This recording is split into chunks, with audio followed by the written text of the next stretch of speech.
نبی کا حق یہ ہے نبی کی ہم تعظیم کریں، ان کی تکریم کریں، ان کی عزت کریں، احترام کریں. جب ان کا نام آئے بڑے ادب کے ساتھ ان کا نام لیں، ان کا نام سنیں، صلی اللہ علیہ وسلم پڑھا کریں کہ ہم ان کا حق ہے.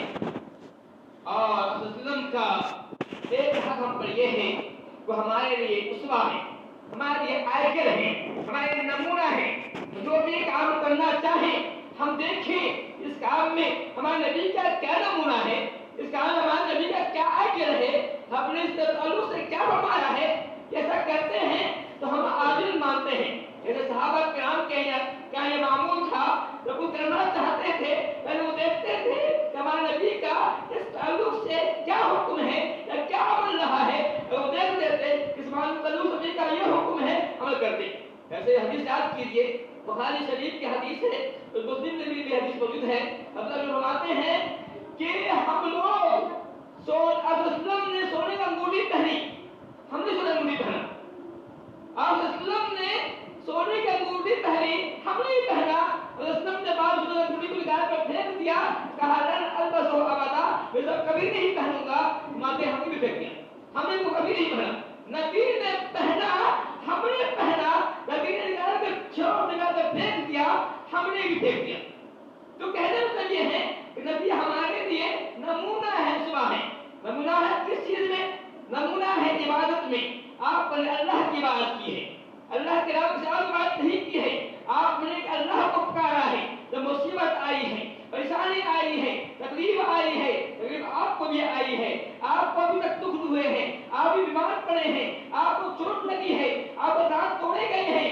جب آپ کو مصیبت آئی اللہ کو پکارا ہے آپ نے، یہ آپ رسول کو ہم خطبہ مانتے ہیں. مطلب یہ ہے کہ ہمیں اللہ کو پکاریں. جب مصیبت آ رہی ہے، پریشانی آ رہی ہے، تکلیف آ رہی ہے، فارغ رسیق آ رہی ہے، غربت کا معاملہ ہے، کوئی معاملہ ہے، ہم اللہ کو پکارے. نبی کو خطبہ ہے.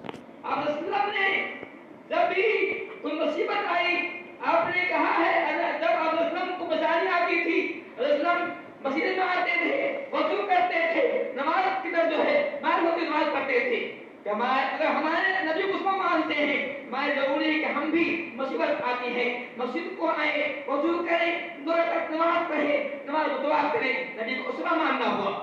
نبی کو اسما یہ ہے رسول اللہ جو ہے نماز کی پابندی کرتے تھے. آپ نے کبھی نماز نہیں چھوڑا ہے. سفر میں ہو، حضر میں ہو، گھر میں ہو، باہر ہو، مقیم ہو، مسافر ہو، صحت سے ہو، بیمار ہو، آپ نے کبھی نماز نہیں چھوڑا ہے. نبی کو سنانے مطلب یہ ہے کہ ہم بھی نماز نہ چھوڑیں، چاہے معاملہ کچھ بھی ہو جائے، گھر میں ہو، گھر سے باہر ہو، چاہے ہم کسی حال میں ہو، نماز پڑھیں. اگر ہم نبی کو مانا ہے ہمیں پڑھنا چاہیے.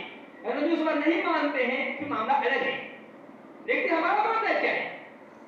کیا ہم نماز پڑھتے ہیں؟ کیا ہم نماز کی پابندی کرتے ہیں؟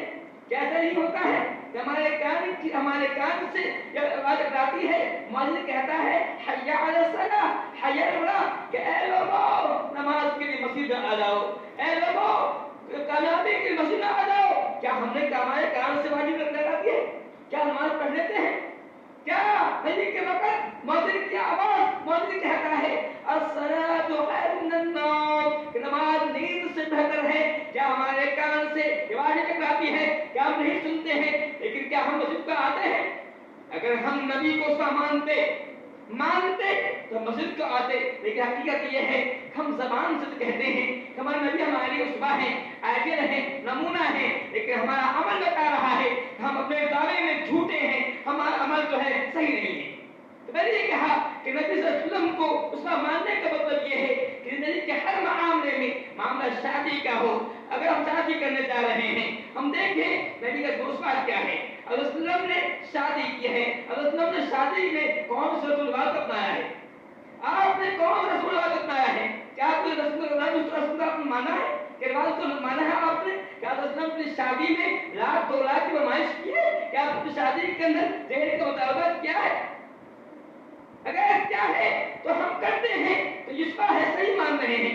نبی نے نہیں کیا ہے، ہم دعویٰ ہے اس کو اس کا مان رہے ہیں، بھیڑ کر رہے ہیں.